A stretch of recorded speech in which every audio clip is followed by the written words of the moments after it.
Picture this, a quiet clearing in the mountains. The glow of a small campfire flickering against the trees. Beyond that circle of light, the forest is black, so black that the outlines of the trees dissolve into nothing. You are alone. The air is cold, the sky cloudless, and at first, the only sound you hear is your own breathing inside the thin walls of your tent. But then, it begins, soft at first, but steady, deliberate. Not the sound of an animal crashing through brush. Not the frantic movement of deer or bear. These are the measured steps of something moving with intent. They circle, always at the same distance, just outside the reach of your light. 30 seconds of walking, then silence. 10 seconds pass, and the pattern begins again. Over and over, you call out, expecting a response. Nothing, just the echo of your own voice against the dark. Minutes stretch into half an hour. The fire sinks lower. The silence between each step presses harder on your chest. And you realize whoever is out there is not passing through. They are not lost. They are staying close, watching, waiting. Now imagine that when dawn breaks, you step out of your tent and find something arranged carefully in the dirt just a few feet away. A circle of bones, tiny, bleached white, placed with precision, each one pointing inward, comma. It was not there the night before. This was not a dream, not a trick of the imagination. Someone, or something, had walked in silence through that clearing, and when you closed your eyes, they left you a message, comma. In September of 2019, this was the reality for one man. His name was Tom. By all accounts, he was no novice. 15 years of hiking experience, dozens of trips into the wilderness, entire weeks spent alone on the trail. He trusted the mountains. He trusted his skill. And when his hiking partner canceled, Tom decided to go anyway, beginning a solo trek through Virginia's Shenandoah National Park. He wanted peace. He wanted clarity.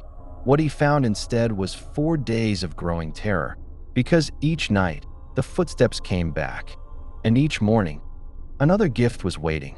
Bones, bundles, patterns that seemed to follow him, growing more elaborate with each day, until the final night, when Tom saw the figure itself, a tall, thin silhouette moving like no human should, stepping from the trees into the edge of his firelight, holding something in its hand, another gift, tied in cloth, stained dark, and reeking of decay. That was the moment Tom ran, comma. But his story did not end there, comma, because what rangers discovered in the forest afterward raised more questions than answers. They found the campsite, they found the gifts, and eventually they found a man who had been living in those woods, leaving his own strange marks on the trail. His name was Carl Morrison, but Morrison was small, slight, and frail. Nothing like the towering figure Tom described that night. So who, or what, was circling him in the dark? This is not an urban legend. This is not a campfire story. This is a documented case. And even today, those who hike through Shenandoah whisper about the footsteps, the humming, and the gifts left in the dirt. Tom's trip began like so many before it. The crisp chill of autumn carried through the Shenandoah valleys. Maple leaves burned red and orange against the skyline. The Appalachian ridges rose like waves, one after another, vanishing into mist. For Tom, this was sanctuary. Away from the noise of traffic, away from deadlines, away from people. Just the steady rhythm of his boots on soil, the smell of pine needles, the whisper of wind moving through branches. He had spent over 15 years in the wilderness, alone, confident. In his journal, he wrote that this trip would be different, not about miles or speed. He wanted silence, clarity, for days to reset. But before he left, a coworker had stopped him in the office hallway.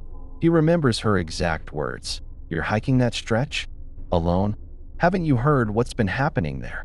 Tom laughed. He had read the local reports, missing hikers, strange findings along the trail, but he dismissed them as accidents, or campfire talk meant to scare outsiders. Would you still go alone, knowing hikers had vanished in those same woods? That question would soon haunt him. The first day passed without issue. Miles came easy, and the trail was clear.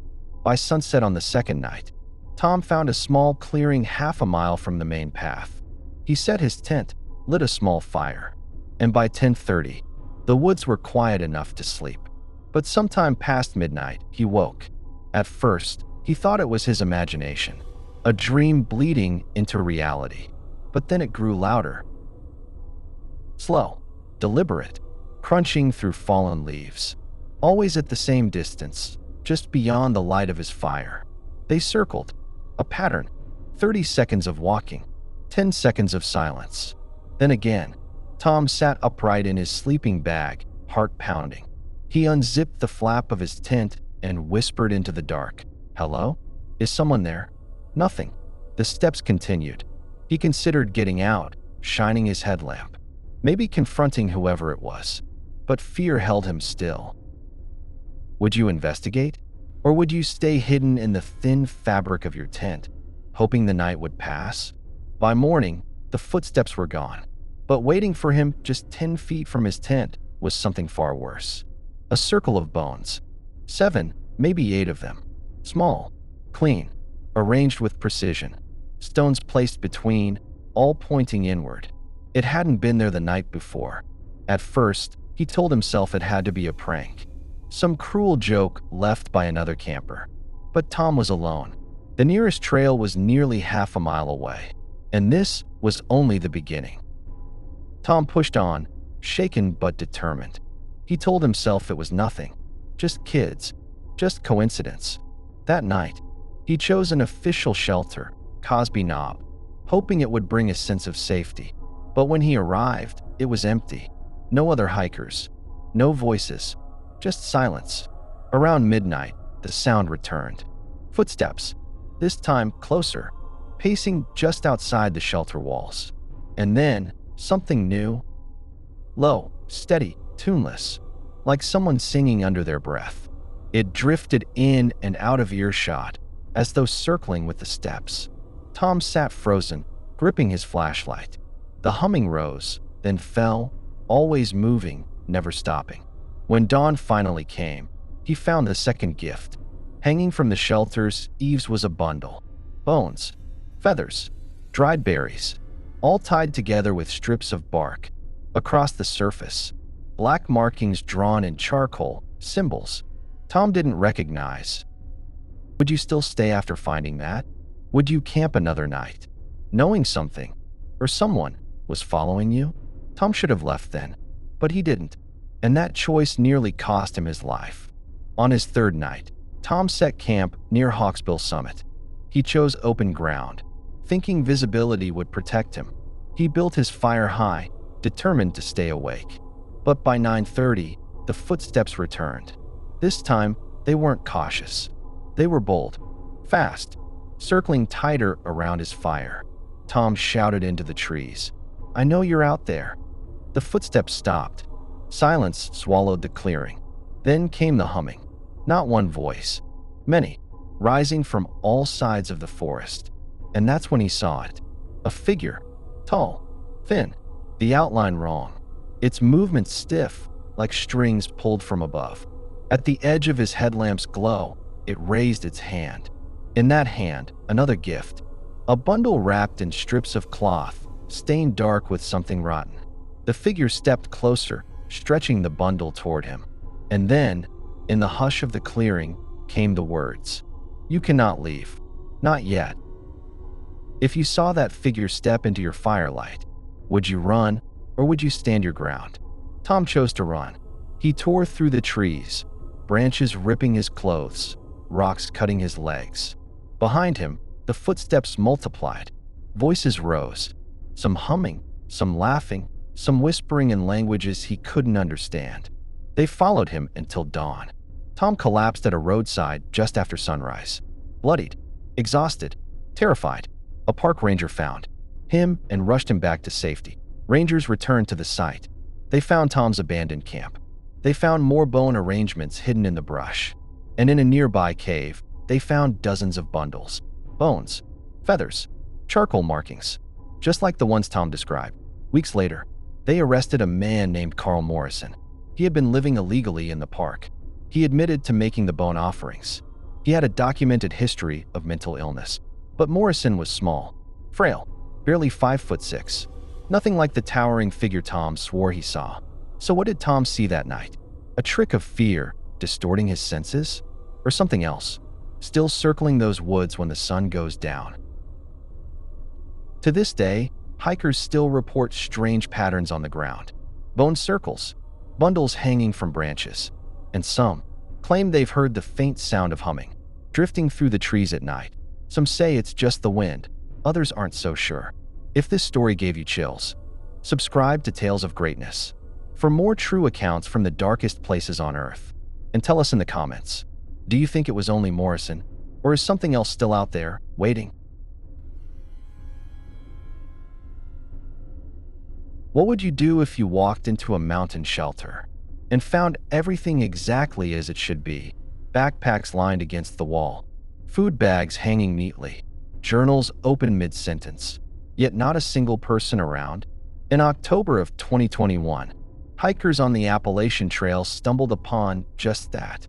Inside the stone shelter at the summit of Blood Mountain, Georgia, they found 3 people's belongings: clothes, phones, maps, even a half-cooked meal, still resting in the fire ring outside. It looked like the hikers had simply stepped away for a moment, but they never came back. Search teams scoured the area for days. They found no footprints leading away, no sign of a struggle, no bodies. It was as if the 3 young hikers had unzipped their sleeping bags in the middle of the night and vanished into the trees. And here's where the story grows darker, because this wasn't the first time. Blood Mountain is one of the most infamous stretches of the Appalachian Trail, and its shelter has a history. For decades, hikers have whispered about strange footsteps circling the stone walls at night, about voices calling their names from the woods, about figures too tall, too still, standing just beyond the firelight. And more than once, people have disappeared here, always leaving their belongings behind, always without a trace. So the question is, what walked Amanda Lewis, David Hernandez, and Rachel Kim out of that shelter in 2021? Was it panic, a predator, or something that's been waiting on that mountain for far longer than we care to admit? And if you found yourself alone in that shelter tonight, would you trust the walls to keep you safe? Blood Mountain isn't just the tallest peak in Georgia. It's a place with a history steeped in violence, stretching back to battles fought between settlers and the Cherokee centuries ago. Even its name is said to come from a war so brutal the soil was soaked red. Today, it's a popular Appalachian Trail landmark. Thousands of hikers pass through each year, sleeping in the famous stone shelter at the summit. But for every hiker who reaches the top with a sense of triumph, there are whispers of those who never come down. In October of 2021, 3 friends from Florida, Amanda Lewis, 27, David Hernandez, 29, and college student Rachel Kim, 21, set out to section hike northern Georgia. Experienced, well-prepared, and in constant contact with family, they checked in regularly during their first 3 days. Their last known message was a photo sent from the summit of Blood Mountain at sunset. Smiling, tired, triumphant, they were never seen again. When rangers began searching the following week, they expected the usual, maybe a twisted ankle, maybe hikers who got turned around. But what they found at the Blood Mountain shelter was different. Inside, Amanda's hiking journal lay open on the wooden floor, as if she'd been mid-sentence before putting it down. The last entry read, "Something is moving outside. Thought it was the wind, but Rachel hears it too. Steps. Closer every time we stop talking."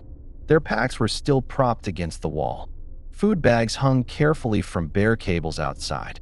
It didn't look like they had run into trouble. It looked like they had simply walked away. Would you still be able to sleep in a place like that, knowing the last people inside never walked out? The investigation uncovered something even stranger. This wasn't the first time. Rangers admitted, off record at first, that hikers had vanished near Blood Mountain Shelter before. In 1999, two brothers disappeared there during a spring hike. Their gear was also left behind, meal half-cooked, firewood stacked. And in 1973, a group of 4 college students vanished without trace during a winter trip. Their belongings? Neatly placed inside the same stone shelter. Every time, the gear is left intact. It's as if something is luring people out of the shelter, into the woods, and they never return. Witness accounts started pouring in after Amanda's case made headlines. Other hikers reported waking to the sound of knocking on the shelter walls at night. Some swore they heard whispering voices outside, circling. One described the sound of boots pacing slowly back and forth on the rocks, though when he looked, no one was there. And the most disturbing claim? Multiple hikers, across decades, described the same thing. A figure at the tree line. Too tall, too still. Watching. Amanda's final journal entries give us the only direct clues. The second to last page reads, "It's back. Steps outside, circling. Rachel swears it hummed. David thinks it's a person trying to mess with us. I don't think so." And then, the final page, barely legible, scrawled in uneven handwriting. "It wants us outside." Search teams spread out around the mountain, and less than half a mile from the shelter, they found something else. Small piles of stones arranged in spirals.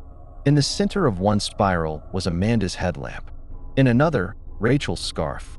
It was as if someone, or something, had collected their belongings, placed them with intention. But the women themselves were gone.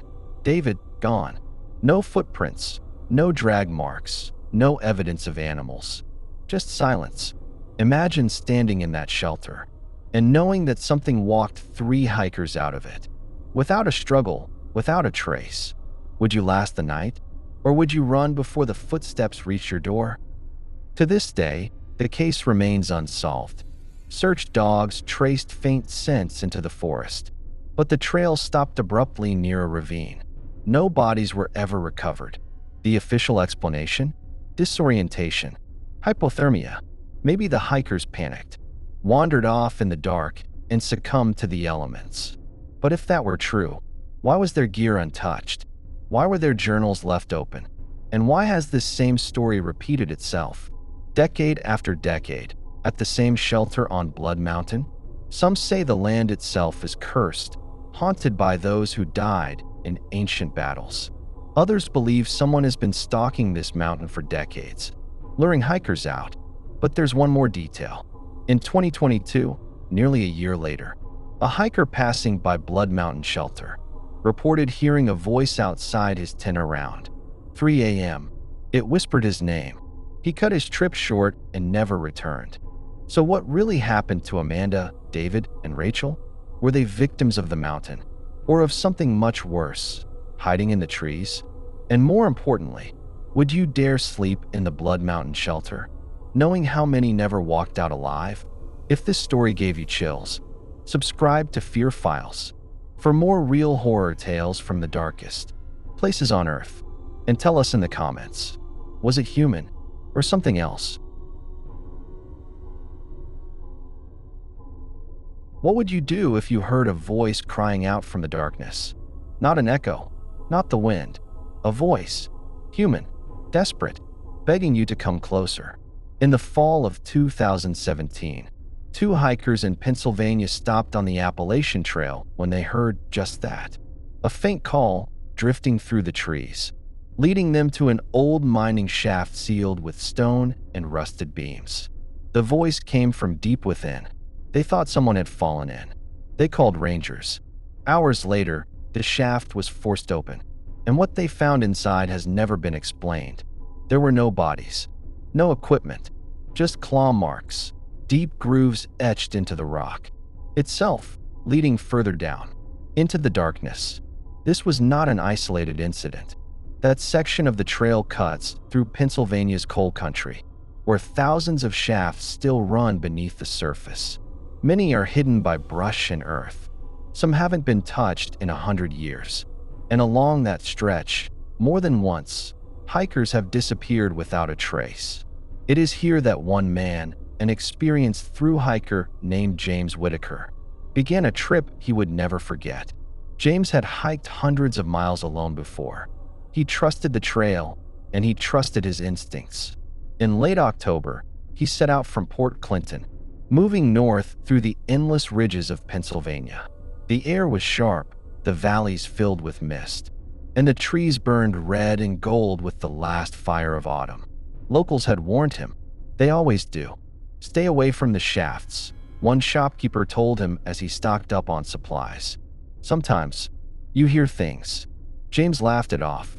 He wasn't a thrill seeker. He wasn't there for ghost stories.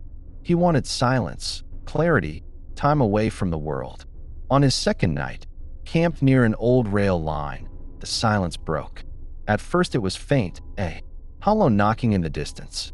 Rhythmic, metallic, it echoed through the woods, like a hammer striking stone. He thought maybe it was hunters, or the groan of an old tree. But the knocking continued long into the night. Always 3 strikes, always the same pause between. Would you go looking? Or would you stay inside the thin walls of your tent, praying for morning? At dawn, James followed the sound. Less than half a mile from his camp, half buried in moss and weeds, he found it, the rotted entrance of an old shaft. The air pouring out was cold, damp, and foul, carrying with it a smell of rust and soil. And in the mud just outside, he saw footprints. Fresh, human, leading in, none coming out. That night, he couldn't sleep. Every gust of wind sounded like a whisper, every crack of branch like footsteps. And then, around midnight, he heard it. A voice. It was faint, almost drowned by the rustle of leaves. Please, down here. He froze. His heart hammered against his chest. The words had come from the direction of the shaft. He unzipped his tent and listened harder. Again it came, clearer this time. A woman's voice, desperate, breaking. Help me. James called back, his throat dry. The forest went silent. The voice was gone. Morning brought no comfort. Driven by both fear and curiosity, he returned to the shaft. This time he looked inside. His headlamp caught something on the timbers. Scratches. Long, deep gouges, as if fingernails had torn at the wood until nothing remained. Would you still stay another night on that trail?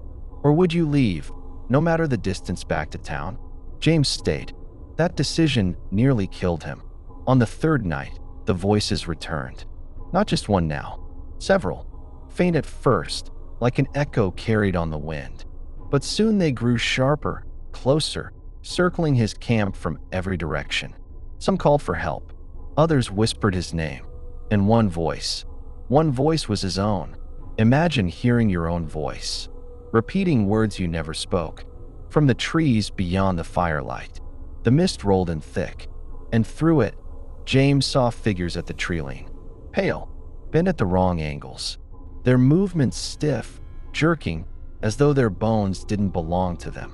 One stepped closer, tilting its head in the firelight, and then it whispered, not in a stranger's tone, not in the broken voice he'd heard before. It whispered with his own voice. James. He ran. He didn't care about his gear, his food, his tent. He tore down the ridge, crashing through brush until the trail cut through the fog. He ran until dawn, when a ranger station finally came into view. Exhausted, bleeding, half delirious, James told his story. The rangers investigated. They found the camp. They found the shaft. They saw the claw marks themselves, deep and real. Inside they found bones. Animal bones, arranged in piles. They took photographs, wrote reports. But to the public, the explanation was simple. Old minds, imagination, disorientation. James never hiked alone again. He never set foot in Pennsylvania's coal country. But he swore until his death that what he heard was real. And even now, thru-hikers whisper of voices in the night. Some say it's the wind, trapped in the tunnels. Some say it's the ghosts of the miners, still calling out from the dark. But others believe something else moves in those shafts. Something that wears your voice like a mask and waits for you to answer. So if you ever hear your name whispered in the woods, what will you do? What would you do if the forest itself began leaving you messages?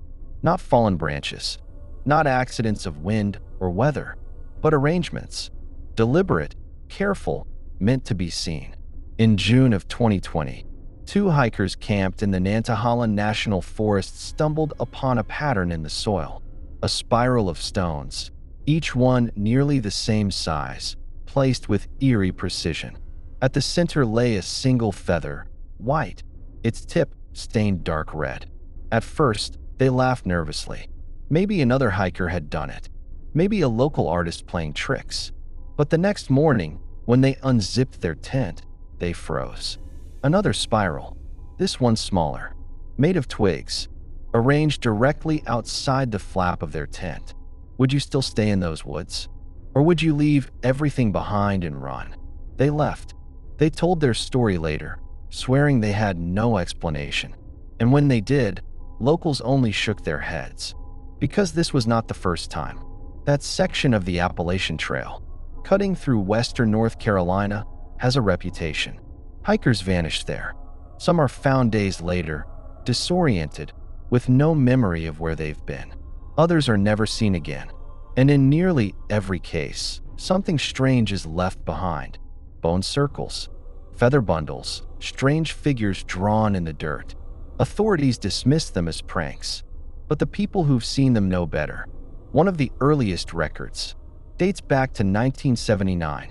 A church group hiking through the area reported waking to find dozens of small pyramids of stone surrounding their camp, each one topped with a single dead bird, wings folded neatly across its chest. A search was conducted. No culprit was found. The report was buried. In 1996, two hunters stumbled out of the woods near Franklin, North Carolina, without their rifles, without their packs, speaking in fragmented sentences, unable to recall their own names. Both men were later committed to psychiatric care. Months later, their gear was found in a clearing miles from the trail. With it, a perfect circle of antlers, arranged with the skulls all facing inward. And then there's Daniel Price, 32 years old, seasoned hiker, strong, capable, confident. In September of 2018, Daniel set out for a solo trek along the Nantahala stretch. He carried a journal, as he always did. The first pages are routine, weather notes, mileage, sketches of birds. But then, the tone shifts. Day 3 saw strange piles of sticks by the creek, too neat to be random. Day 4 heard whistling last night, not wind, patterned, almost like a song. Day 5, they're trying to talk to me. Day 6 scrawled across the page in frantic handwriting. I should not have answered. Daniel never came home. His gear was found neatly packed, his food untouched, and outside his tent, etched carefully into the dirt, was a figure, a crude stickman, arms stretched wide, its head marked with a circle. Search dogs tracked a scent only a short distance before it vanished into nothing. No body was ever recovered. Would you still believe this was just the work of pranksters? Locals have their own theories. Some speak of hermits, people who retreated into the mountains decades ago, surviving unseen, leaving warnings for anyone who wandered too close. Others whisper about something older, something tied to the land itself, a force that demands recognition, that marks those who trespass. Even seasoned hikers tell their stories in hushed tones. A woman named Carla, interviewed in 2004, described camping alone near Wyabald. She woke at 2 in the morning to the sound of breathing just outside her tent. She didn't move, didn't make a sound. At dawn, she unzipped the flap. All around her were shapes pressed into the dirt, handprints, dozens of them, small, as if children had been crawling in circles around her all night. Another man reported finding symbols carved into tree bark, simple figures at first, crosses, triangles. But as he traveled deeper, the carvings grew more complex, forming spirals and faces with hollow eyes. By the time he realized they were tracking his movements, it was too late. The symbols had been freshly cut into a tree just steps from his camp. He left that night, abandoning most of his gear. Daniel Price wasn't the only one to vanish. Records show at least 11 disappearances in the last 40 years, tied to that section of the trail. Some explained away as accidents, others left open. But always, the same patterns reappear. Always, something left behind. The question is why? What are these symbols meant to do? Are they warnings, messages, or invitations? Imagine waking in the dead of night, hearing nothing but the hiss of wind through the trees. You step outside your tent, and there, in the dirt, is a new arrangement. Stones, bones, or worse, something placed while you slept. Something meant only for you. Would you recognize it as a message? Or would you pretend it was nothing? Even as the forest closed in tighter with every step you took? This is not folklore. These are reports filed by rangers, entries written in journals, statements given by witnesses who still refuse to set foot in those mountains again. And yet, the Nantahala still draws hikers from around the world. Most complete the trail without incident, but some return with stories of spirals in the soil, whistling in the night, and the feeling of eyes watching them from the tree-line. Some don't return at all. To this day, the patterns continue, and no one knows who or what makes them. So if you woke tomorrow to find one drawn outside your door, stones placed in perfect circles, a feather at its center, what would you believe? A harmless prank? Or a warning that something is already watching? And more importantly, what would you do next? If this story gave you chills, subscribe for more real horror tales from the darkest places on Earth. And tell us in the comments, are these symbols nothing more than superstition? Or are they a language the mountains still speak, waiting for someone to finally answer?